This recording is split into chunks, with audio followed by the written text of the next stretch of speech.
I babysat my neighbor's kids for free every weekend while she ran errands. Last Saturday, I knocked and found a party inside. She pulled me aside. They like me better when you're not around. Stop showing up. Her kids hugged me tight while she laughed. I didn't say a word, but that week, I made a call that changed her life. I never planned to get involved. I moved into a quiet neighborhood just outside of Columbus, Ohio about 2 years ago. I de just gutem divorçar. No kids. I wanted a reset. I work from home doing contract bookkeeping, so I thought a quiet suburb might help me focus. I kept to myself mostly. Waved at neighbors. Didn't get involved in anything personal. Then came Lacey.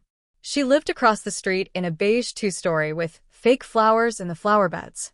Always in tight jeans and a full face of makeup, even early in the morning. The kind of woman who acted like everything was always so busy. She was single too, or at least I never saw anyone else there. One morning, I was grabbing my mail when she called over. Hey, you work from home, right? I said yeah. I hate to ask, she said, stepping closer, but my sitter canceled and I've got a doctor's appointment. Could you just watch my kids for a couple hours this Saturday? Just a one-time thing. I hesitated, but she looked so stressed and I figured, why not? That Saturday, she dropped off Dylan 5 and Ava 7 around 10:30 a.m. No bad. No instructions. Just a quick thanks again. And she was gone. 3 hours later, she came back holding a smoothie and a new purse. No mention of a doctor. But the kids? Sweetest kids I'd ever met. Dylan had a soft voice and kept asking if it was okay to color with pens instead of crayons. Ava was bossy in a funny way. She told me I folded sandwiches wrong, then helped me do it her way. Next weekend, same thing. A text from Lacey. Hey, sorry to bug again, but could you? Then it became regular. Every weekend. She stopped asking. Just told me. Can you be ready by 10 Saturday? I never charged her. I didn't even think about it at first. The kids were easy, and I figured I was helping out a struggling mom. But I started noticing things. Dylan once told me, we don't eat until you come. Mommy says breakfast makes us too hyper. Ava said, Mommy always forgets to buy socks. I just wear mine twice. Once Dylan asked me, do you get bored when nobody talks to you for a whole day? That one hit me hard. They clearly needed more than a babysitter. I started bringing snacks, then lunches, then socks. I never judged her out loud. I thought maybe she was just overwhelmed, but it kept getting worse. Some Saturdays she'd come back with fresh nails or Target bags. One time she said, thanks. I finally got my lashes filled. I was dying. Like I was a friend doing her a favor. I wasn't. Then last Saturday happened. I walked over at 10:30, like usual. Had a bag with puzzles and snacks. Knocked. No answer. I heard music. Loud music. People laughing. I knocked again. She opened the door, looking surprised. She was in a short red dress and heels, holding a mimosa. Her eyes went wide. Oh. Behind her, music, people standing around, drinking, talking. I saw a guy holding a beer at 10:30 in the morning. What's going on? I asked. She stepped outside and pulled the door shut behind her. It's just a little brunch party, she said quickly. Listen, I meant to tell you not to come today. I blinked. You never said anything. She sighed. Look, I don't know how to say this without sounding mean, but it's not working anymore. What's not working? She looked annoyed, like I was the one being weird. The kids get too attached when you come. They act all needy after. Cry when you leave. Say they want to live with you. It's exhausting. You're confusing them. I just stood there. They like me better when you're not around, she said. So, I need you to stop showing up. That's when the door cracked open behind her. Ava peeked out. Her face lit up. You're here. Dylan ran up behind her, holding a picture. I made this for you. Ava wrapped her arms around me. Lacey actually laughed. See what I mean? They're obsessed. She didn't try to pull them off me. She just stood there sipping her drink. I didn't say anything. I hugged them both. told them I had to run an errand, and promised I'd see them soon. I walked straight back to my house and locked the door. I sat at my kitchen table and stared at the bag of snacks I'd packed. I felt sick. That night, I called my cousin. She's a social worker in Franklin County. I asked her what counted as neglect. Not hitting. Just emotional stuff. Kids being ignored. Not fed. No snacks. No bedtime. No routine. Crying themselves to sleep. She told me what to document. I spent the next 2 days writing everything down. Every Saturday. What they said. What I saw. I printed out the text messages from Lacey. Proof she was dropping them off weekly. Then I filed a report. Anonymous but detailed. I didn't feel proud. I just felt done. 3 days later, a woman in business casual knocked on Lacey's door. Clipboard. ID badge. Lacey didn't post about it. But she wasn't smiling anymore. Yesterday morning, I saw a different car pull up. A serious-looking woman walked Dylan and Ava to the back seat. No hugging. No waving. Lacey didn't come out. She watched from the window. I don't know what I did to their lives. But I know I couldn't keep pretending it was okay. The day after the kids were taken, the street got quiet. No music. No people coming in and out of Lacey's house. Just blinds pulled tight and silence. Then, she came to my door. It was a Wednesday afternoon. I was working, still in my pajamas. The doorbell rang. I checked the peephole. Her eyes were red. Makeup smudged. No smile this time. I opened the door halfway. You called them, she said flatly. I didn't answer. I know it was you, she said. The lady said they had details no one else could know. You told them about the socks? About my errands? Still, I didn't say anything. I just looked at her. Her voice cracked. You ruined everything. I almost felt sorry for her. Almost. But then she leaned in. You think you saved them? They're in a foster home now. With strangers. You think that's better? I swallowed. My stomach felt like it dropped. I'm their mother, she said. You think making sandwiches and buying puzzles gives you some kind of right? You don't know what I go through. You don't know how hard it is doing this alone. She stepped back. Then she spat it out. You didn't help me. You just made it worse. I watched her walk away. That night, I couldn't sleep. Her words stuck with me. What if I did make it worse? What if they were in some cold, uncaring foster home now? What if I was just some self-righteous neighbor who thought I knew best? But the next morning, I got a message. Not from Lacey. From a blocked number. It was a voice message from Ava. Soft, shaky. I don't know if Mommy let me call, but the lady here said I could say hi. Thank you for helping us. Dylan says hi too. He wants to draw you a picture. We're okay. That was all. I saved it. Played it 3 times. Each time it hit harder. A week passed. Then 2. Then a car pulled up again in front of Lacey's house. A woman got out. Older, sharp eyes, long braid. She carried a bag of papers. She knocked. Lacey didn't answer. But I watched her slip a letter into the mailbox and walk back to her car. Later that evening, Lacey came outside. She opened the mailbox, saw the envelope, and froze. She didn't open it right away. She stood there holding it in both hands like it was a bomb. When she finally did open it, she dropped to the porch and cried. Full body shaking, head in her hands. She stayed there until it got dark. I never asked what the letter said. But I didn't have to. The next morning, a for sale sign went up in her yard. No one on the street said a word. No goodbye party. No sidewalk waps. Just silence. That weekend, I got another voicemail. This time it was Dylan. We're living somewhere different now. There's a dog. I like it. We might go to a new school soon. They said we can maybe see you one day if you want. I played that one 10 times. And that's when I realized the story wasn't over. It was just getting harder to hold. 2 months went by. Lacey's house stayed on the market, but no one touched it. The grass grew long. Packages piled up. The curtains stayed shut. Then one day she was just gone. A moving truck came early one morning. No help, no friends. Just her, in sweatpants and sunglasses, dragging boxes. She didn't even look at me once. By the time the sun set, the house was empty. I thought that would be the end.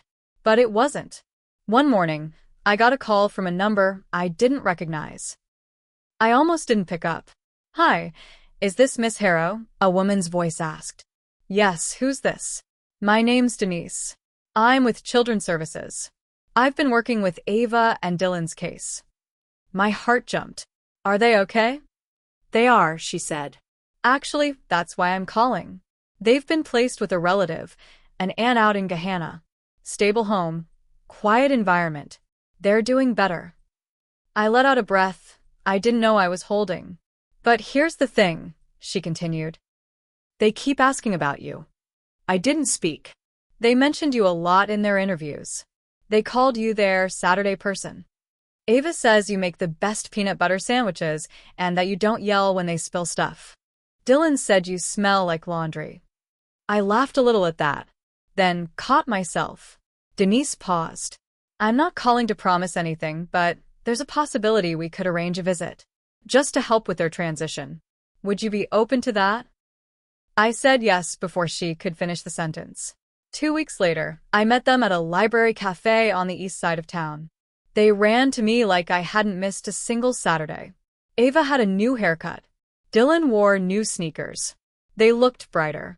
They told me about their new house, their room with a bunk bed, the neighbor's dog they got to walk sometimes. Then Ava looked at me and asked something I didn't expect. "Are you going to be our new mom?" I blinked. "No, sweetie," I said gently. "You have a family," she nodded slowly. "But you feel like ours." I didn't know what to say. Dylan reached into his backpack, pulled out a folded piece of paper. "I made this." It was a drawing of 3 stick figures, Ava, Dylan, and me. Underneath, it said, "Our safe day." I didn't cry then. Not in front of them. I waited until I got to my car. Then I lost it. But even through the tears, I felt something settle in me. Not pride. Not relief. Just the quiet, heavy feeling of knowing I had done the right thing, even if it wrecked somebody's comfort to do it. Even if it made me the villain in someone else's story. I thought that visit would be a one-time thing. But a week later, Denise called again. Said the aunt was open to me seeing the kids every now and then, as long as it was supervised for a while. She sounded surprised at how attached the kids were to me. Said it wasn't normal in most cases. Usually it's teachers or grandparents, she told me, not neighbors. I didn't tell her the full truth, that for 6 months, I was the only one feeding them real lunch on Saturdays. That I read to them every time they asked. That Dylan once fell asleep against me during a movie and whispered, "Don't go," in his sleep. They weren't just neighbors' kids to me. I'd just never said that out loud. Over the next month, I saw them twice more. The second time, Ava brought a list. It was written on pink notebook paper, folded into 8ths. "Things I remember from your house. You had the peanut butter with the bear on it, your couch was soft, you had quiet feet, you didn't look at your phone a lot, you let me win at Uno. I think, you didn't say not now." I kept that note in my glove compartment. By then, I knew Lacey was gone for good. Rumor on the street was that she moved in with a cousin somewhere near Dayton. No one followed up. But the story wasn't over.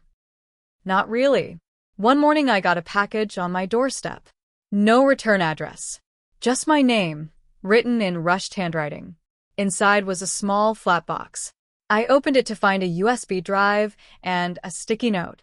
The note said, "You should know the whole truth. I'm sorry." There was no signature, but the handwriting looked familiar. I plugged the drive into my laptop, already half dreading what I'd see. It was video. Clips, stitched together, maybe from a phone. Old footage, fuzzy, sometimes tilted sideways. But I recognized the house. Lacey's house. The video showed the kids, mostly. Ava making cereal for Dylan. Dylan trying to reach a high shelf. Ava saying, "Mommy's in her room. She said not to knock." Another clip, Dylan crying in the hallway.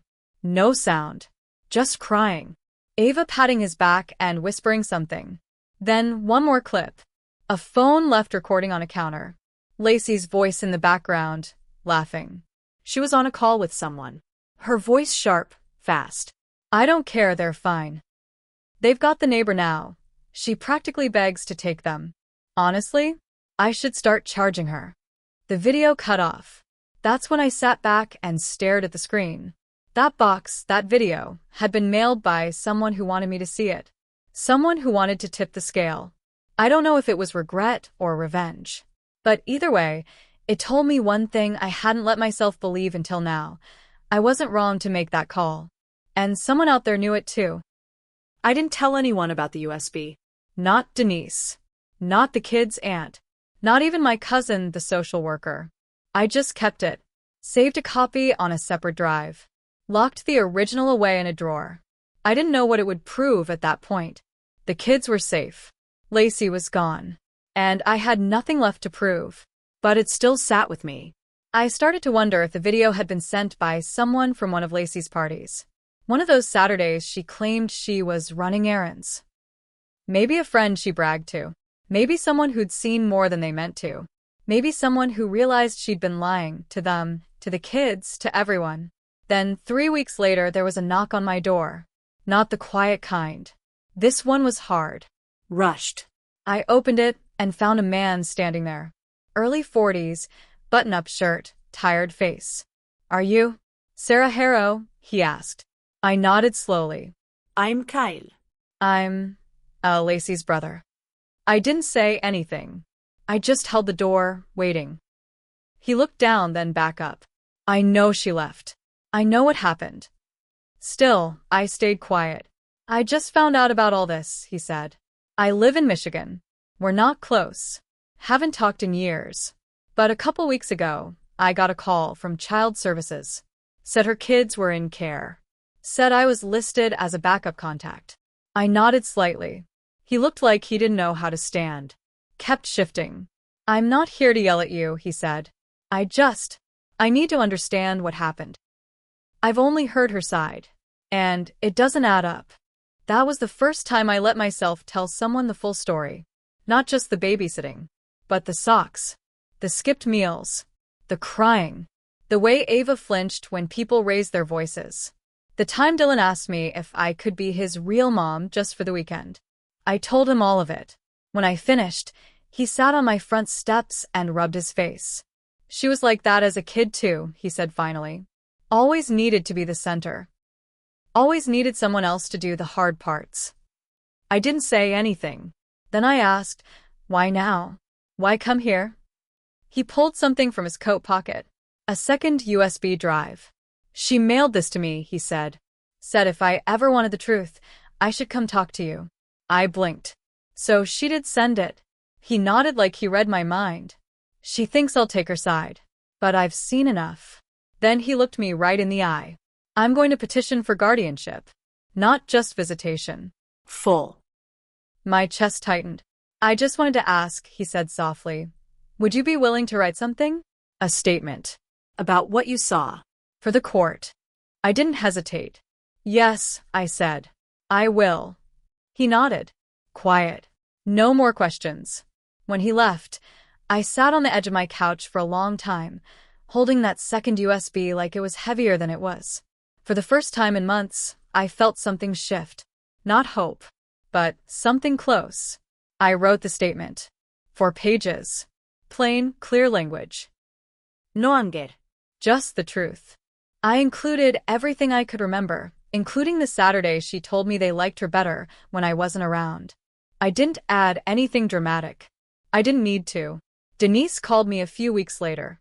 Said the court had approved temporary guardianship for Kyle while they reviewed his petition for full custody. The aunt agreed to it. Said she thought the kids needed family, but more importantly, someone steady. Denise also said the judge read my statement out loud during the hearing. Ava and Dylan weren't there, but Kyle was. He said it was the only time the room went completely silent, she told me. Then came one more request. They want to see you again, she said. The judge actually recommended it, said any healthy adult connection should be maintained. Would you be open to a regular visit schedule? I didn't even need to think about it. That first Saturday, Kyle brought them to a small park near my house. He stood back while they ran to me. older somehow, even though it had only been weeks. They didn't ask about Lacey. Not at first. But near the end, when we were sitting in the grass eating granola bars, Ava leaned against me and said, "Mommy called last week. She said you didn't like her. Is that why you stopped coming?" I didn't lie. I looked her right in the eyes and said, "I liked her. But I loved you. And I needed to make sure you were okay." She didn't say anything, just nodded, then curled her fingers around mine. That night, I got a text from Kyle. "Thanks for today," it read. "They talked about you the whole ride home. Dylan said you still smell like laundry." I laughed. Then I cried. Because I knew, no matter what Lacey told herself or anyone else, the truth was standing right there in front of her the whole time. And she let it go. I still keep the drawings they made me in a drawer by the door, like maybe one day they'll come over and ask if I still have them. I don't know what's going to happen next, or how much of this they'll remember when they're older. But I do know this. Every Saturday, I still wake up early just in case they need me.